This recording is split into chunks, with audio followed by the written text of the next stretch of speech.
Debería estar agradecido de que incluso lo trajeras, dijo mi mamá, su voz lo suficientemente alta para que todos en la cocina la escucharan. Me quedé congelada en la puerta entre el comedor y el garaje, observando a mi hijo de 6 años, Jacob, sentado en una caja volcada cerca del bote de basura. Tenía un plato de papel equilibrado en sus rodillas, comiendo las sobras que mi hermana le había juntado. El garaje olía a aceite y moho, y la única bombilla que colgaba del techo apenas iluminaba el espacio. Las pequeñas piernas de Jacob colgaban, sus zapatillas desgastadas y viejas, y él comía en silencio como si intentara no ser notado. Mi hermana Vanessa se apoyaba en el mostrador, con los brazos cruzados, una sonrisa burlona asomando en sus labios. Algunos niños simplemente no están destinados a algo mejor, Naomi. Tú sabes cómo es. No dije nada. Quería gritar. Quería agarrar a Jacob e irme en ese momento, pero me quedé en silencio, tragando la rabia que se acumulaba en mi pecho. Esta era la cena de acción de gracias en la casa de mi infancia en Louisville, Kentucky, y mi familia había decidido que mi hijo no merecía comer en la mesa con todos los demás. Mi nombre es Naomi. Tengo 32 años, y he pasado la mayor parte de mi vida adulta tratando de demostrar que valía algo para mi familia. Crecí en esa casa en Maple Grove Lane, una modesta de 2 pisos con la pintura descascarada y un porche hundido. Mis padres siempre favorecieron a Vanessa. Ella era la niña de oro, la que se casó bien, la que tuvo 2 hijas perfectas y un esposo con un ingreso estable. Yo fui la que quedó embarazada a los 23. Abandonó la universidad y crió a un hijo sola después de que su padre desapareció antes de que Jacob naciera. Durante años, trabajé turnos dobles como especialista en facturación médica en una pequeña clínica, juntando suficiente dinero para mantenernos alimentados y alojados en un pequeño apartamento al otro lado de la ciudad. Envié dinero a mis padres cuando lo necesitaron. Ayudé a Vanessa a mudarse 3 veces. Cuidé a sus hijas sin pedir un centavo. Asistí a cada día festivo, cada cumpleaños, cada reunión familiar, esperando que un día me vieran como algo más que una decepción. Pero de pie allí ese día de acción de gracias, viendo a mi hijo comer en el garaje como si fuera algo de lo que avergonzarse, me di cuenta de que nunca lo harían. Jacob me miró con sus ojos marrones grandes e inciertos. No lloró, no se quejó. Simplemente comió sus frías patatas y pavo, y mi corazón se rompió en pedazos que no creí poder volver a unir. «¡Mamá!», dije en voz baja, volviéndome hacia ella. Estaba colocando los platos de postre, actuando como si nada estuviera mal. «¿Por qué está Jacob en el garaje?». Ni siquiera me miró. «Porque las niñas de Vanessa están sentadas en la mesa y no hay suficiente espacio». «Además, está bien. Tiene comida, ¿no?». «Hay mucho espacio», dije, mi voz temblorosa. «Simplemente no lo quieres allí». Vanessa se rió, un sonido agudo y cruel. «No seas tan dramática, Naomi. No es como si lo hubiéramos encerrado afuera. Está en el garaje. Está resguardado. Está alimentado. ¿Qué más quieres?». ¿Qué más quería? Quería que mi hijo fuera tratado como un ser humano. Quería que mi familia le mostrara incluso una fracción de la amabilidad que les mostraban a las hijas de Vanessa. Quería que dejaran de tratarlo como si fuera menos porque yo era menos. Pero no dije nada de eso. Entré al garaje, me senté en el suelo de hormigón junto a Jacob y comí el resto de mi cena allí con él. Al principio me miró confundido, y luego sonrió. Era una sonrisa pequeña y tímida, pero fue suficiente para recordarme por qué seguía luchando. «¿Estás bien, campeón?», pregunté, apartándole un mechón de pelo de la frente. Él asintió. «Sí, mamá. Estoy bien». Pero yo no estaba bien. No estaba bien en absoluto. Más tarde esa noche, después de que nos fuimos, me senté en mi coche en el camino de entrada de nuestro edificio de apartamentos y lloré. Jacob se había quedado dormido en el asiento trasero, con la chaqueta subida hasta la barbilla. Lo miré por el espejo retrovisor y me hice una promesa. Prometí que nunca dejaría que nadie lo tratara así de nuevo. Prometí que construiría una vida para nosotros donde no tuviéramos que suplicar por migajas de respeto. No sabía cómo lo iba a hacer. No tenía un plan. Pero sabía una cosa con certeza. Había terminado de aceptar las migajas de las personas que deberían habernos amado. Esa noche marcó el comienzo de algo que aún no entendía completamente. Fue el momento en que dejé de intentar ganarme la aprobación de mi familia y comencé a centrarme en lo que Jacob y yo necesitábamos para sobrevivir. No lo sabía entonces, pero esa fría noche de acción de gracias en el garaje se convertiría en el punto de inflexión que cambió todo. Porque un año después, volvería a entrar en esa casa, no como la hija que suplicaba aceptación, no como la hermana que pedía amabilidad, sino como la mujer que era dueña de su hipoteca. Y me aseguraría de que entendieran exactamente lo que se sentía al perderlo todo. Al crecer, siempre creí que la familia significaba lealtad. Creí que significaba apoyarse mutuamente sin importar qué. Mis padres me enseñaron esa lección temprano, aunque nunca parecieron aplicármela a mí. Mi padre trabajó en la construcción durante 30 años antes de que sus rodillas cedieran. Y mi madre limpió casas hasta que la artritis lo hizo imposible. Eran personas trabajadoras, personas orgullosas, y lo dieron todo para mantener esa casa en Maple Grove Lane. No era mucho, pero era suyo. O al menos eso creía. Vanessa era 5 años mayor que yo, y desde el momento en que pude entender el mundo, entendí que ella era la favorita. Era más bonita, más inteligente, más encantadora. Se casó con un hombre llamado Gregory que trabajaba en ventas, y juntos construyeron lo que mis padres consideraban una vida respetable. 2 hijas, un buen coche, viajes de fin de semana al lago. Vanessa nunca pasó apuros como yo. Cuando quedé embarazada de Jacob, mis padres dejaron claro que había arruinado mi vida. Mi madre lloró durante días. Mi padre dejó de hablarme durante semanas. Vanessa me dijo que era egoísta por quedarme con el bebé, que debería haberlo dado en adopción para poder terminar la escuela y hacer algo de mí misma. Pero me quedé con Jacob, y lo amé más de lo que jamás pensé que podría amar a alguien. Era tranquilo y dulce, con una sonrisa que podía iluminar una habitación. Amaba los dinosaurios y dibujar cohetes. Quería ser astronauta cuando fuera mayor. Y le prometí que un día lo llevaría a ver un lanzamiento de cohete real. Criarlo sola fue lo más difícil que he hecho.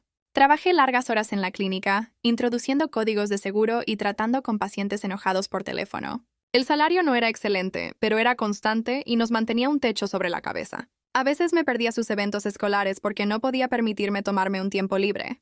Me sentía culpable todos los días por no darle la vida que creía que merecía. Aún así, intenté mantenerme cerca de mi familia. Pensé que si seguía apareciendo, seguía ayudándolos, seguía demostrando que no era el fracaso que ellos creían que era, eventualmente me verían de manera diferente. Me equivoqué. Mis padres comenzaron a tener problemas financieros unos 2 años antes de ese día de Acción de Gracias. Las facturas médicas de mi padre se acumularon después de una cirugía de rodilla, y los ingresos de mi madre se habían agotado por completo. Vanessa los ayudó aquí y allá, pero siempre hacía un gran espectáculo de ello, recordándoles a todos lo generosa que estaba siendo. Yo también ayudé, en silencio. Les enviaba $200 al mes, aunque eso significaba que cenaba ramen y me saltaba mis propias citas médicas. Nunca se lo conté a nadie porque no quería que pensaran que buscaba elogios. Solo quería ayudar. Pero mis padres no me lo agradecieron, ni siquiera lo reconocieron. En cambio, le agradecían a Vanessa cada vez que les daba 50 o les compraba comestibles. Hablaban de lo afortunados que eran de tener una hija tan maravillosa. Dejé de esperar algo de ellos después de un tiempo. Me dije a mí misma que no importaba, pero sí importaba. Importaba cada vez que las hijas de Vanessa obtenían juguetes nuevos y Jacob usaba ropa de segunda mano. Importaba cada vez que mi madre elogiaba la vida perfecta de Vanessa y me preguntaba cuándo iba a enderezar mi vida. Importaba cada vez que entraba en esa casa y me sentía invisible. El incidente de Acción de Gracias no fue la primera vez que trataron mal a Jacob. Fue simplemente la peor. Las hijas de Vanessa, Chloe y Sophie tenían 8 y 10 años. Eran mimadas y ruidosas, el tipo de niñas que hacían rabietas cuando no se salían con la suya. Mis padres las adoraban. Les compraban regalos sin razón, las llevaban a por helado, las dejaban correr salvajes por la casa sin consecuencias. A Jacob, por otro lado, se esperaba que se sentara en silencio en un rincón. Si hablaba demasiado alto, mi madre lo callaba. Si tocaba algo, Vanessa lo regañaba. Por ser torpe. Lo trataban como un inconveniente, algo que debía ser tolerado en lugar de amado. Intenté protegerlo de eso. Intenté protegerlo de su frialdad, pero tenía 6 años y se dio cuenta. Me preguntó una vez por qué la abuela no lo abrazaba como abrazaba a Chloe y Sophie. No tuve una respuesta que no le rompiera el corazón. Después de ese día de Acción de Gracias, dejé de ir a las cenas familiares. Ponía excusas cuando mi madre llamaba. Le decía que Jacob estaba enfermo o que tenía que trabajar. Ella no insistió. No pareció importarle. Vanessa me llamó unas semanas después preguntándome si todavía estaba enojada por lo del garaje. Lo dijo como si nada, como si fuera solo un tonto malentendido. No fue gran cosa, Naomi, dijo, su voz goteando con descendencia. Estás siendo dramática. Jacob está bien. Los niños no recuerdan cosas así. Pero yo sí recordaba. Y sabía que Jacob también recordaría. Esa llamada telefónica fue la última vez que hablé con Vanessa en meses. Dejé de contestar cuando ella llamaba. Yo dejé de responder a los mensajes de texto de mi madre. Me alejé de todos ellos. Y honestamente sentí un alivio. Por primera vez en años, me concentré por completo en Jacob y en mí. Empecé a buscar mejores oportunidades laborales. Actualicé mi currículum. Postulé a puestos para los que nunca pensé que estaba calificada. Y luego, 3 meses después de Acción de Gracias, recibí una llamada que lo cambió todo. La llamada llegó un martes por la tarde de febrero. Estaba sentada en mi escritorio en la clínica, mirando una hoja de cálculo de códigos de facturación cuando mi teléfono vibró. El número era desconocido, pero contesté de todos modos. ¿Es Naomi? Preguntó una voz de mujer. Sí, dije con cautela. Mi nombre es Patricia. Llamo de Hollowgate Systems. Recibimos su solicitud para el puesto de coordinadora senior de facturación médica y nos gustaría programar una entrevista. Casi se me cae el teléfono. Hollowgate Systems era una de las empresas de gestión de atención médica más grandes de la región, con oficinas en Louisville y en otros 3 estados. Había postulado por capricho, sin esperar una respuesta.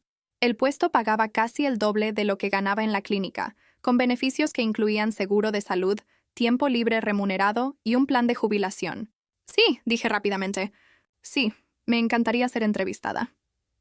La entrevista se programó para la semana siguiente, y dediqué cada momento libre a prepararme. Investigué la empresa, practiqué cómo responder preguntas y compré un blazer nuevo en una tienda de descuentos. Jacob me ayudó a elegir el color. Dijo que el azul oscuro me hacía parecer una superheroína. La entrevista salió mejor de lo que podría haber imaginado. Patricia y su equipo me preguntaron sobre mi experiencia, mi enfoque para resolver problemas y cómo manejaba a los clientes difíciles. Respondí con honestidad, basándome en años de llamadas telefónicas frustrantes y disputas de seguros. Les conté sobre una vez que le ahorré a un paciente miles de dólares al detectar un error de facturación y parecieron impresionados. 2 días después, Patricia volvió a llamar. Me ofrecían el trabajo. Acepté de inmediato y por primera vez en años sentí que tal vez las cosas iban a salir bien. El salario era suficiente para que Jacob y yo nos mudáramos a un apartamento mejor. Era suficiente para comprarle ropa nueva e inscribirlo en el programa de arte extraescolar sobre el que había estado preguntando. Era suficiente para dejar de vivir de cheque en cheque. Empecé el trabajo en marzo, y en el primer mes me di cuenta de que era buena en ello. Muy buena. Simplifiqué procesos, detecté errores que le habían estado costando dinero a la empresa y construí relaciones sólidas con los clientes. Mi supervisor elogiaba mi trabajo constantemente, y para junio fui ascendida a coordinadora principal. El aumento salarial que vino con el ascenso fue significativo. Por primera vez en mi vida tenía ahorros. Ahorros de verdad. Dinero que no tenía que tocar para emergencias porque finalmente podía permitirme manejar esas emergencias sin pánico. Jacob también prosperó. Nos mudamos a un apartamento de 2 habitaciones con un pequeño balcón donde podía dibujar y observar a los pájaros. Hizo amigos en la escuela. Se unió al programa de arte y venía a casa cada semana con pinturas de las que estaba orgulloso. Sonreía más. Reía más. Dejó de preguntar por qué la abuela no llamaba. No le conté a mi familia sobre el nuevo trabajo.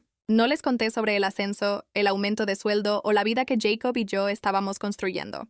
Ellos no preguntaron, así que yo no ofrecí información. En agosto mi madre llamó. Era la primera vez que tenía noticias suyas en meses. «Naomi», dijo su voz tensa. «Necesito hablar contigo». «¿Qué pasa?», pregunté manteniendo un tono neutro. «Tu padre y yo estamos teniendo algunos problemas», dijo. «La hipoteca.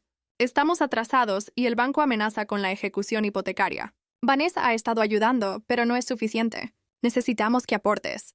Sentí una ira fría y familiar instalarse en mi pecho. «¿Cuánto están atrasados?» «Unos 12,000», dijo. «Solo necesitamos unos meses para ponernos al día. Si pudieras enviarnos 1,000 o 2, ayudaría». 1,000 o 2. Como si tuviera ese tipo de dinero tirado por ahí. Como si no les hubiera estado enviando dinero durante años sin siquiera un agradecimiento. «No puedo ayudarte», dije. Hubo un largo silencio al otro lado de la línea. «¿Qué quieres decir con que no puedes ayudar?» «Quiero decir que no puedo», dije. «Tengo mis propias cuentas. Tengo que cuidar a Jacob». «Naomi, esta es tu casa de la infancia», dijo, su voz elevándose. «Tu padre y yo trabajamos toda nuestra vida para mantener esta casa. ¿De verdad vas a dejar que la perdamos?» «Dejaste que mi hijo comiera en el garaje como si fuera basura», dije, mi voz temblorosa. «Lo trataste como si no fuera nada. Me trataste como si no fuera nada. ¿Y ahora quieres mi ayuda?» «Eso no es justo», dijo. «Estás guardando rencor por algo tan insignificante». «¿Insignificante?», repetí. «Humillaste a mi hijo». «Me humillaste a mí. Y nunca te disculpaste. Ni siquiera lo reconociste». «Bien», espetó. «Si no vas a ayudar, entonces no lo hagas. Pero no vengas llorando a mí cuando tu padre y yo estemos en la calle». Colgó antes de que pudiera responder.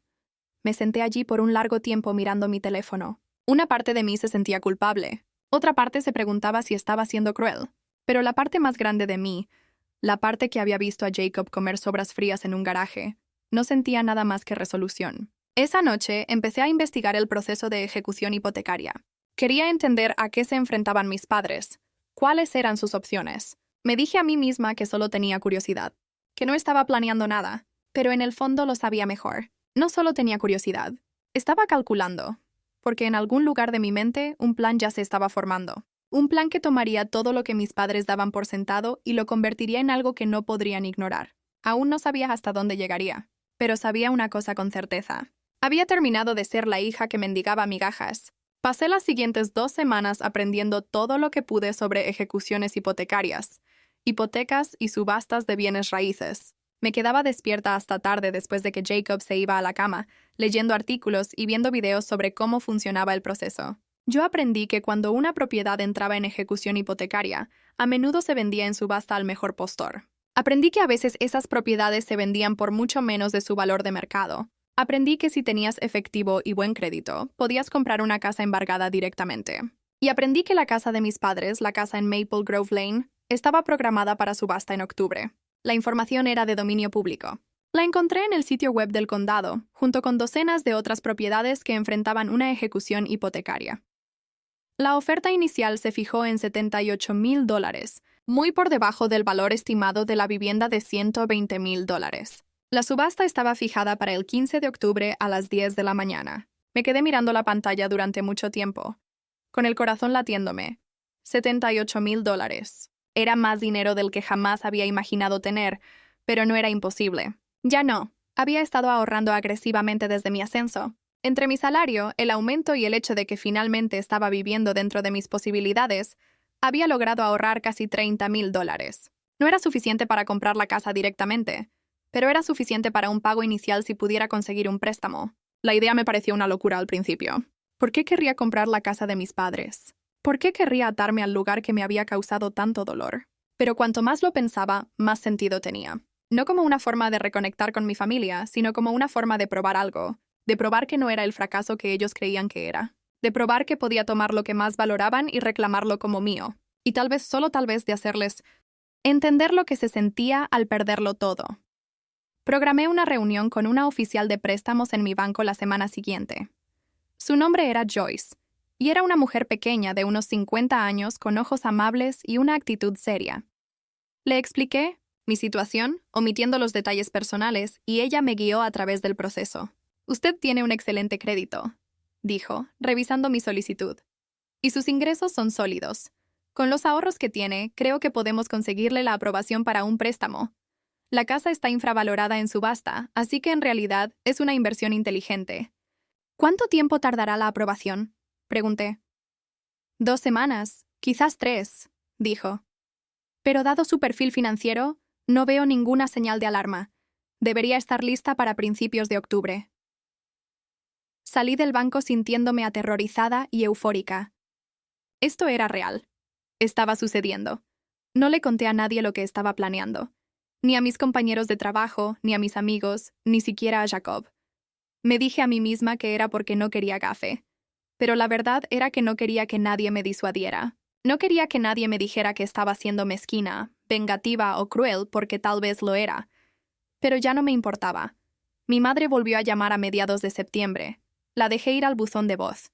Dejó un mensaje preguntando si había cambiado de opinión sobre ayudarlos, diciendo que el banco estaba procediendo con la ejecución hipotecaria y que se estaban quedando sin opciones. Su voz sonaba más pequeña de lo que recordaba, casi frágil. Borré el mensaje sin responder. Vanessa llamó unos días más tarde. Contesté, curiosa por escuchar lo que diría. «Naomi, ¿qué te pasa?», dijo, saltándose cualquier pretensión de cortesía. «Mamá y papá están a punto de perder su casa. ¿Y tú simplemente te vas a sentar y no hacer nada?». «No estoy haciendo nada», dije con calma. «Estoy cuidando a mi hijo, como siempre lo he hecho». «Estás siendo egoísta», espetó. «Esto no se trata de ti. Se trata de ellos. Necesitan ayuda y tú guardas un estúpido rencor por lo de Acción de Gracias». «No se trata de Acción de Gracias», dije. «Se trata de cada vez que tú, mamá y papá nos hicieron sentir a Jacob y a mí que no importábamos. Se trata de cada vez que lo trataste como si fuera menos que tus hijas. Se trata de años de ser ignorada, despreciada y de que me dijeran que no era lo suficientemente buena». «Oh, por favor», dijo Vanessa. «Eres tan dramática. Nadie te trató tan mal. Simplemente tienes un complejo de víctima». Me reí. un sonido amargo que me sorprendió incluso a mí. Realmente no lo ves, ¿verdad? ¿De verdad crees que todo lo que hiciste estuvo bien? Creo que necesitas madurar, dijo. Mamá y papá te lo dieron todo. Te dejaron vivir en casa después de que quedaste embarazada. Te ayudaron con Jacob cuando no podías manejarlo. ¿Y así es como les pagas? Me ayudaron, repetí. Vanessa, me hicieron sentir como una carga todos los días. Hicieron que Jacob sintiera que no encajaba, y tú hiciste lo mismo. Estás siendo ridícula, dijo. Si no los ayudas lo vas a lamentar. Tal vez, dije. Pero no lo creo. Colgué antes de que pudiera responder. La aprobación del préstamo llegó el 2 de octubre. Joyce me llamó con la noticia, felicitándome por convertirme en futura propietaria. Le di las gracias. Mis manos temblaban mientras sostenía el teléfono. Tenía $78,000 a mi disposición. La subasta era en menos de 2 semanas. Pasé por la casa en Maple Grove Lane, el fin de semana antes de la subasta. Se veía igual que siempre. La pintura desconchada, el porche hundido, el césped descuidado. El camión de mi padre estaba en la entrada, oxidado y cubierto de polvo. La maceta de mi madre estaba vacía en los escalones delanteros. Me senté en mi coche al otro lado de la calle mirando la casa, y no sentí nada. Ni nostalgia, ni tristeza, ni arrepentimiento, solo una fría y clara sensación de propósito. Esta casa nunca había sido un hogar para mí. Había sido un lugar donde aprendí que no era lo suficientemente buena. Donde aprendí que el amor era condicional. Donde aprendí que algunas personas siempre importarían más que otras. Pero estaba a punto de convertirse en algo más. Estaba a punto de convertirse en la prueba de que yo era más fuerte de lo que jamás me habían dado crédito. La subasta se llevó a cabo en el juzgado del condado, un edificio de piedra gris en el centro con columnas altas y una escalera de mármol desgastada. Llegué temprano, vistiendo un sencillo vestido negro y zapatos planos, llevando una carpeta con todos mis documentos de préstamo y un cheque de caja para el pago inicial. Había alrededor de otras 20 personas allí, la mayoría inversores o agentes inmobiliarios buscando ofertas. Yo me senté en la última fila. Mi corazón latía tan fuerte que pensé que todos podían oírlo. El subastador llamó a la dirección de Maple Grove Lane a las 10:30. Levanté la mano y ofrecí $78,000. Nadie más ofertó. El subastador lo gritó una vez, 2 veces, y luego golpeó su mazo. Vendido al postor número 17. Y así, de la nada, era dueña de la casa de mis padres. El papeleo tardó 2 semanas en finalizarse. Me reuní de nuevo con Joyce, firmé lo que parecieron 100 documentos y transferí los fondos. A finales de octubre, la escritura de la casa en Maple Grove Lane estaba a mi nombre. No se lo dije a mis padres, no se lo dije a Vanessa. Esperé, dejando que la realidad de lo que había hecho se asentara en mis huesos. El condado envió a mis padres un aviso de desalojo a principios de noviembre. Tenían 30 días para desalojar la propiedad. Lo supe porque mi madre me llamó histérica el día que lo recibió. Naomi, algo terrible ha pasado, dijo con la voz quebrada. La casa se vendió en subasta. Tenemos que irnos. Tenemos 30 días. Siento oír eso, dije, manteniendo mi voz pareja. ¿Lo sientes? Repitió. ¿Es todo lo que tienes que decir? Naomi, nos vamos a quedar sin hogar. Tu padre y yo no tenemos a dónde ir. ¿Qué hay de Vanessa? Pregunté. ¿No puede ayudarte? Ella no tiene espacio, dijo mi madre. Su casa es demasiado pequeña. Le preguntamos, pero dijo que no funcionaría. Casi me reí. La casa de Vanessa era una colonial de 4 dormitorios con un sótano terminado. Tenía mucho espacio. Simplemente no los quería allí. No sé qué quieres que haga, yo dije. Podrías dejarnos quedarnos contigo, dijo. Solo hasta que encontremos algo. No, dije. No puedo hacer eso. Naomi, por favor, suplicó. Somos tus padres. Te criamos. No puedes simplemente abandonarnos. Me abandonaste hace mucho tiempo, dije en voz baja. Abandonaste a Jacob y ahora lo estás pagando. ¿De qué estás hablando? Dijo ella, alzando la voz. Nunca te abandonamos. Siempre estuvimos ahí para ti. Estuvisteis ahí para Vanessa, dije. Estuvisteis ahí para sus hijas, pero nunca estuvisteis ahí para mí o para Jacob. De ninguna manera que importara. Eso no es cierto, dijo, pero su voz tembló. Es cierto, dije. Y tú lo sabes. Se quedó en silencio por un largo momento. Luego dijo, no entiendo por qué estás siendo tan cruel. No estoy siendo cruel, dije. Simplemente he terminado de fingir que todo estaba bien. He terminado de actuar como si no nos hubieran lastimado. He terminado de ser la que siempre tiene que perdonar y olvidar. Así que eso es todo, dijo. ¿Simplemente vas a dejarnos perderlo todo? Ya lo perdiste todo, le dije. La casa se ha ido. Se vendió en subasta. No hay nada que pueda hacer al respecto. Colgué antes de que pudiera decir algo más. Vanessa me llamó 1 hora después, gritando. ¿Cómo pudiste? Gritó. ¿Cómo pudiste hacerles esto? Son nuestros padres, Naomi. No se merecen esto. Dejaron que Jacob comiera en el garaje, dije con calma. Lo trataron como basura. Me trataron como basura. Y tú también lo hiciste. Estás loca, dijo ella. Los estás castigando por una estúpida cena. No fue una cena, dije. Fue toda una vida de que me dijeran que no era lo suficientemente buena. Toda una vida de verte a ti conseguirlo todo mientras yo no conseguía nada. Toda una vida de ser invisible. ¿Estás tan llena de ti misma? Dijo ella. Crees que eres una especie de víctima, pero no lo eres. Eres simplemente amargada y celosa. Tal vez lo soy, dije, pero al menos no soy una hipócrita. Al menos no finjo que me importan las personas a las que realmente desprecio. No te desprecio, dijo ella, pero su voz era fría. Sí, lo haces, dije. Siempre lo has hecho. ¿Y sabes qué? Estoy bien con eso, porque ya no te necesito. No los necesito a ninguno de ustedes. También le colgué. Las siguientes semanas fueron tensas. Mi madre me llamaba cada 2 días, rogándome que reconsiderara, que los ayudara a encontrar un lugar donde quedarse, que les diera dinero para un depósito de alquiler. Ignoré la mayoría de las llamadas. Cuando contestaba, mantenía mis respuestas cortas y sin emoción. Vanessa dejó de llamar por completo, lo cual fue un alivio. Mi padre llamó una vez, con voz ronca e incómoda. Tu madre dice que no nos vas a ayudar, dijo. Así es, dije. ¿Por qué? Preguntó. Porque nunca me ayudaste, dije. No cuando importaba. Se quedó en silencio por un largo tiempo. Luego dijo, no sé qué quieres que diga. No quiero que digas nada, dije. Solo quiero que entiendas lo que sé. Se siente ser impotente, no tener control sobre tu vida, sentir que no importas.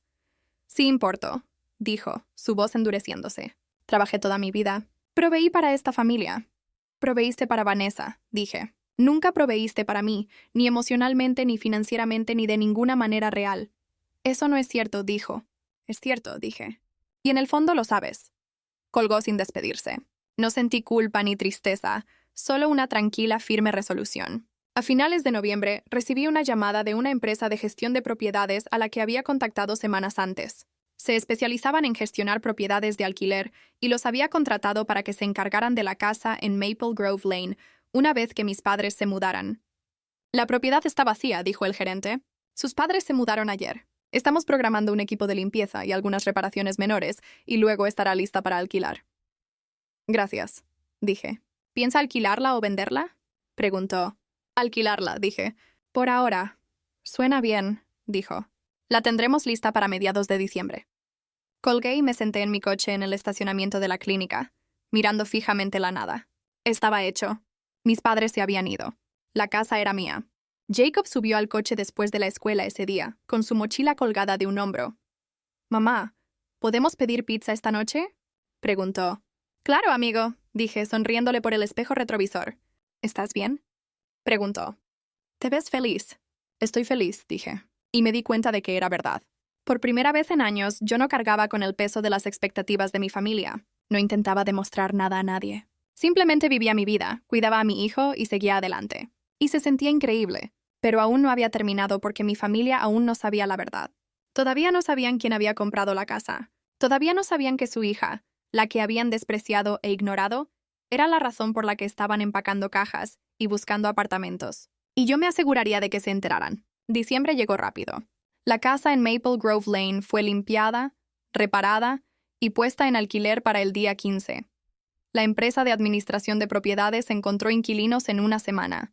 Una pareja joven con un bebé que estaban encantados de encontrar una casa en un barrio tranquilo, a un precio razonable. Firmé el contrato de arrendamiento y cobré el primer mes de alquiler y el depósito. Fue surrealista ver mi nombre en el papeleo como propietaria. La casa que una vez había representado todo lo que no podía tener era ahora un activo, algo que me pertenecía. Mis padres se habían mudado a un pequeño apartamento al otro lado de la ciudad. Un estrecho apartamento de 2 dormitorios en un edificio que olía a moho y a humo de cigarrillo. Vanessa les había prestado dinero para el depósito, pero por lo que me enteré a través de un conocido común, ella no estaba contenta con eso. Todavía no les había dicho la verdad. Quería hacerlo. Quería acercarme a su puerta y decirles exactamente quién había comprado su casa, pero esperé. Quería que el momento fuera perfecto. Ese momento llegó a mediados de diciembre, 2 días antes de Navidad. Mi madre me llamó, con la voz más suave de lo que había estado en meses. «Naomi, sé que las cosas han sido difíciles entre nosotros», dijo. «Pero es Navidad. Tu padre y yo nos gustaría ver a Jacob. También nos gustaría verte a ti». Me quedé en silencio por un momento, considerando. «¿Dónde vives ahora?», pregunté, aunque ya lo sabía. Ella me dio la dirección, su voz tensa por la vergüenza. «Lo pensaré», dije. «Por favor», dijo ella. «Lo echamos de menos. Te echamos de menos a ti». Colgué sin prometer nada. Esa noche tomé una decisión. Iría a verlos. Llevaría a Jacob y les contaría todo. Fuimos en coche a su apartamento el 23 de diciembre. Era un día gris y frío, de esos en los que el cielo se veía pesado y opresivo. Jacob iba en el asiento trasero, callado e inseguro. «¿De verdad vamos a ver a la abuela y al abuelo?», preguntó. «Sí», dije. «¿Por qué?», preguntó. «No les gustó». Mi corazón se rompió un poco. «Van a verte diferente ahora», dije. «Lo prometo». El edificio de apartamentos era peor en persona de lo que había imaginado. La pintura se estaba pelando, los pasillos estaban oscuros y el aire olía a rancio. Llamé a la puerta de la unidad 2C y mi madre abrió. Parecía mayor de lo que recordaba, más delgada, cansada. Su cabello estaba más gris, su cara más arrugada. Sonrió cuando vio a Jacob, pero era una sonrisa frágil e incierta. «Naomi», dijo ella. «Jacob, pasen». El apartamento era pequeño y desordenado. Las cajas todavía estaban apiladas contra las paredes y los muebles se veían fuera de lugar en el estrecho espacio. Mi padre estaba sentado en un sillón gastado junto a la ventana, con el rostro tenso e inexpresivo. «Hola, abuelo», dijo Jacob en voz baja. Mi padre asintió pero no dijo nada. Nos sentamos en el sofá y mi madre nos ofreció té. Me negué. La tensión en la habitación era sofocante. «¿Cómo has estado?», preguntó mi madre con voz forzada y alegre. «Bien», dije. «Realmente bien, de hecho». «Eso es maravilloso», dijo, pero sus ojos estaban tristes. Vanessa llegó unos minutos más tarde con sus hijas. Me miró con hostilidad apenas velada, y yo le sostuve la mirada sin inmutarme. «No sabía que venías», dijo. «Mamá nos invitó», dije. Se sentó frente a mí, con los brazos cruzados. Chloe y Sophie corrieron al dormitorio de atrás a jugar. Y Jacob se quedó a mi lado, su pequeña mano apretando la mía. Nos sentamos en un silencio incómodo durante unos minutos. Luego mi madre se aclaró la garganta. «Naomi, queríamos hablar contigo», dijo. «Sobre todo lo que ha pasado». «De acuerdo», dije. «Sabemos que estás molesta con nosotros», dijo. «Y tal vez no manejamos las cosas tan bien como pudimos haberlo hecho, pero somos familia, y la familia se perdona mutuamente». La miré, y por primera vez en mi vida no sentí nada. Ni ira, ni tristeza, ni anhelo de su aprobación, solo una fría y clara comprensión de quién era ella. «¿Sabes quién compró tu casa?», pregunté. Ella parpadeó confundida por el cambio de tema. «No, el banco no nos lo diría. Algún inversor, creo». «No fue un inversor», dije. «Fui yo». La habitación quedó en completo silencio. Mi madre me miró fijamente, su boca abriéndose y cerrándose como si no pudiera encontrar palabras. Mi padre se enderezó, su cara poniéndose roja. Vanessa me miró como si acabara de confesar un asesinato. «¿Qué?», dijo finalmente mi madre. «Compré tu casa», dije con calma. «En la subasta. Ahora es mía. Se la estoy alquilando a una pareja joven y agradable con un bebé». «¿Tú? ¿Tú hiciste esto?», dijo mi madre alzando la voz. «¿Nos compraste la casa a nuestras espaldas?». «Compré una propiedad embargada en una subasta pública», dije. «Perdisteis la casa porque no pudisteis pagar la hipoteca. Yo no tuve nada que ver con eso». «Pero pudiste habernos ayudado», dijo ella con la voz quebrada. «Pudiste habernos dado el dinero para salvarla». «Podría haberlo hecho», dije, «pero elegí no hacerlo». «¿Por qué?», preguntó con lágrimas corriendo por su rostro. «¿Por qué nos harías esto?». «Porque tú me lo hiciste a mí primero», dije. «Me hiciste sentir inútil toda mi vida. Hiciste que Jacob se sintiera como si no encajara. Nos trataste como si no fuéramos nada. Y he terminado de fingir que eso está bien». «Eres un monstruo», dijo Vanessa, su voz temblaba de rabia. «Eres cruel y vengativa y espero que seas feliz contigo misma». Soy feliz, dije. Por primera vez en años, soy feliz porque ya no necesito tu aprobación. No necesito tu amor. No necesito nada de ninguno de ustedes. Me levanté tomando la mano de Jacob. Vamos, amigo. Nos vamos. Naomi, espera, dijo mi madre tratando de alcanzarme. Retrocedí. No, ya terminé de esperar.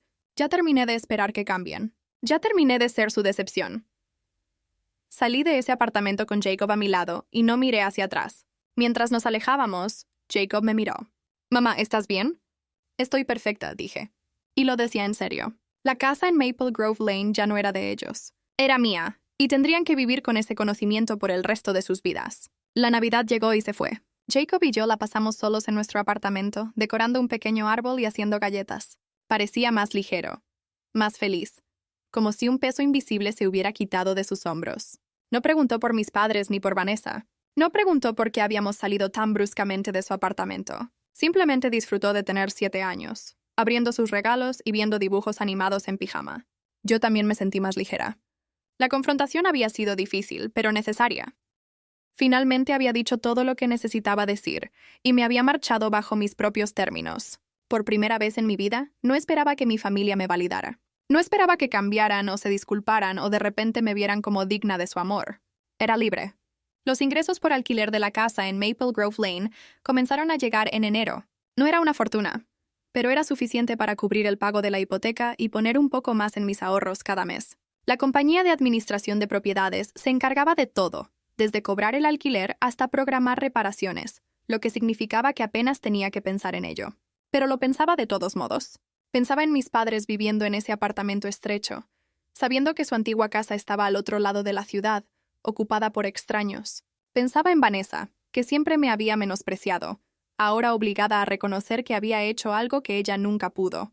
Pensaba en todos los años que pasé sintiéndome pequeña e inadecuada, y cómo ese sentimiento se había ido ahora, reemplazado por algo sólido e inquebrantable. A finales de enero recibí un mensaje de texto de un número desconocido. Cuando lo abrí, vi que era de Vanessa. «Necesitamos hablar», decía el mensaje. «¿Podemos encontrarnos en algún lugar?» Me quedé mirando el mensaje durante mucho tiempo, debatiendo si responder. Parte de mí quería ignorarla por completo, dejarla que se revolviera en cualquier emoción que estuviera sintiendo. Pero otra parte de mí tenía curiosidad. Quería saber qué diría ahora que el polvo se había asentado. Le respondí: «Cafetería en la calle 4, mañana a las 12». Ella respondió inmediatamente: «Allí estaré». Al día siguiente llegué a la cafetería 10 minutos antes. Era un lugar pequeño con muebles dispares y arte local en las paredes. Pedí un latte y me senté junto a la ventana, observando a la gente pasar por la acera. Vanessa llegó exactamente al mediodía. Se veía cansada. Su maquillaje no ocultaba del todo las ojeras debajo de sus ojos. Pidió un café solo y se sentó frente a mí sin saludar. «Gracias por reunirte conmigo», dijo rígidamente. «¿Qué quieres?», pregunté. Ella respiró hondo. «Quiero entender por qué lo hiciste, por qué compraste la casa, por qué lastimaste así a mamá y papá». «No los lastimé», dije. Ellos se lastimaron a sí mismos. No pudieron pagar sus facturas y perdieron la casa. Yo simplemente fui quien la compró. «Pero sabías lo que les haría», dijo ella. «Sabías cuánto significaba esa casa para ellos». «Y ellos sabían cuánto Jacob significaba para mí», dije. «Pero eso no los detuvo de tratarlo como si fuera un inútil». Vanessa miró su café. «Eso de acción de gracias, eso fue hace mucho tiempo. Realmente te aferraste a eso». «No fue solo acción de gracias», dije, mi voz elevándose ligeramente. «Fue cada vez que te eligieron a ti en lugar de a mí. Cada vez que elogiaron a tus hijas e ignoraron a mi hijo. Cada vez que me hicieron sentir como una fracasada porque no cumplía sus expectativas». «No sabía que te sentías así», dijo en voz baja. «Sí, lo sabías», dije. «Simplemente no te importaba». Se quedó en silencio un momento. Luego dijo: «Mamá no está bien. Llora todo el tiempo. Papá apenas habla. Sienten que lo han perdido todo». «Lo han perdido todo», dije. «Y tal vez eso es lo que necesitaban. Tal vez necesitaban entender lo que se siente estar del otro lado». «Estás hablando de venganza», dijo Vanessa. «Esto es eso, venganza». «Tal vez», dije. «Pero también es justicia. Me trataron a mí y a Jacob terriblemente, y ahora están pagando por ello. No lo lamento. Al respecto». «Sabes», Vanessa negó con la cabeza. «Ya no te entiendo. Solías ser tan, no sé, solías esforzarte tanto por hacer feliz a todo el mundo». «Me cansé de intentarlo», dije. «Me cansé de sacrificarme por personas que no lo apreciaban, así que me detuve. Y ahora estoy viviendo mi vida para mí y para Jacob. No para ellos, no para ti, para nosotros. Entonces, ¿eso es todo? Preguntó. ¿Simplemente has terminado con todos nosotros? Sí, dije simplemente. Sí, lo estoy. Ella me miró fijamente durante un largo momento, y pude ver algo cambiando en sus ojos. Tal vez era comprensión. Quizás fue ira. Quizás fueron ambas. No creo que pueda perdonarte por esto, dijo. No necesito que lo hagas, dije. No necesito nada de ti. Se levantó agarrando su café. Espero que seas feliz, Naomi. Espero que haya valido la pena. Lo valió, dije, cada parte de ello. Salió sin decir una palabra más, y yo la vi irse.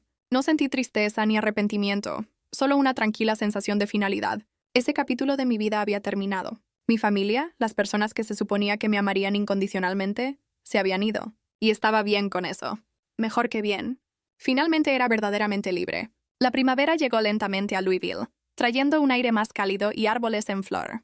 Jacob terminó segundo grado con excelentes calificaciones, y su maestra me dijo que era uno de los estudiantes más creativos que jamás había enseñado. Él estaba prosperando y eso era todo lo que me importaba. El trabajo continuó yendo bien. Recibí otro aumento en marzo junto con un bono por superar los objetivos de rendimiento. Mi supervisor mencionó que me estaban considerando para un puesto de gerencia que se abriría más adelante en el año. Estaba construyendo una carrera de verdad, no solo un trabajo para pagar las cuentas. La propiedad de alquiler seguía generando ingresos constantes. Los inquilinos eran respetuosos y pagaban a tiempo, y la empresa de administración de propiedades no reportó ningún problema.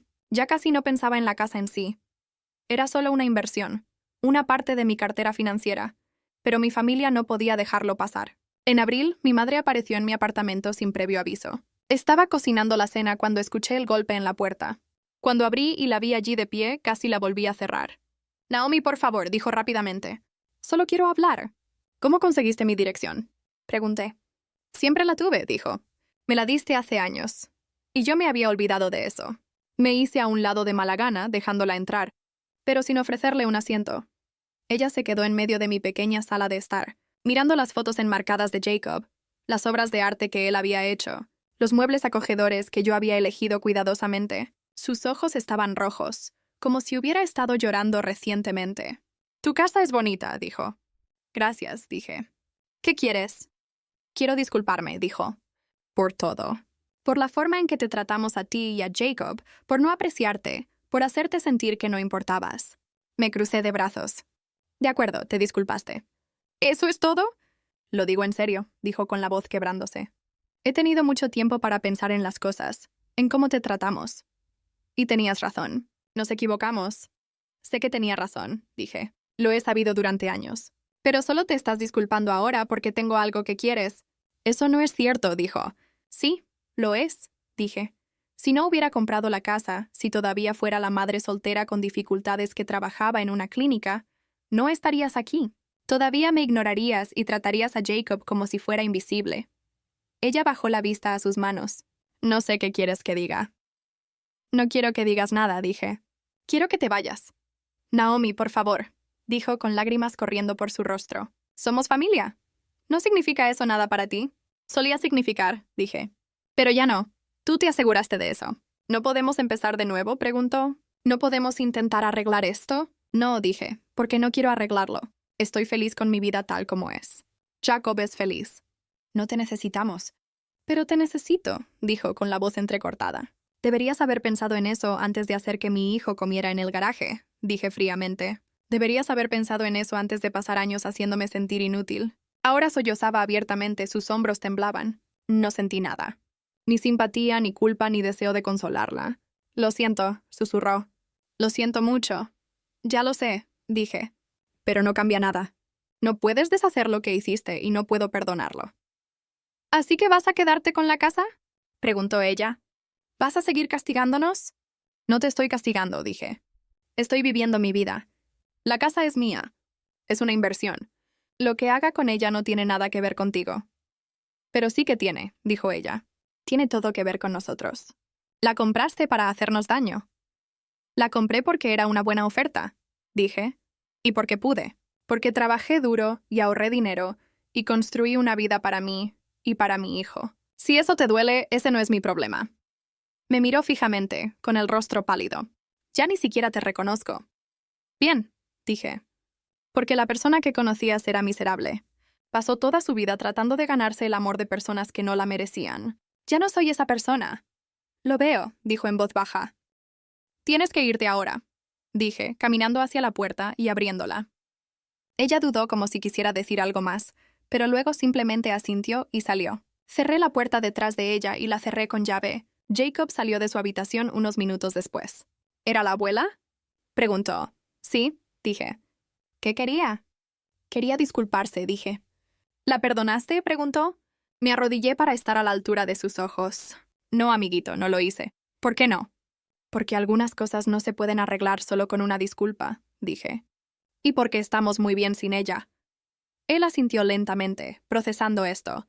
Luego me abrazó. Te quiero, mamá. Yo también te quiero, dije, abrazándolo fuerte. Esa fue la última vez que mi madre vino a mi apartamento. Esa fue la última vez que cualquiera de ellos intentó contactarme, y yo estaba perfectamente bien con eso.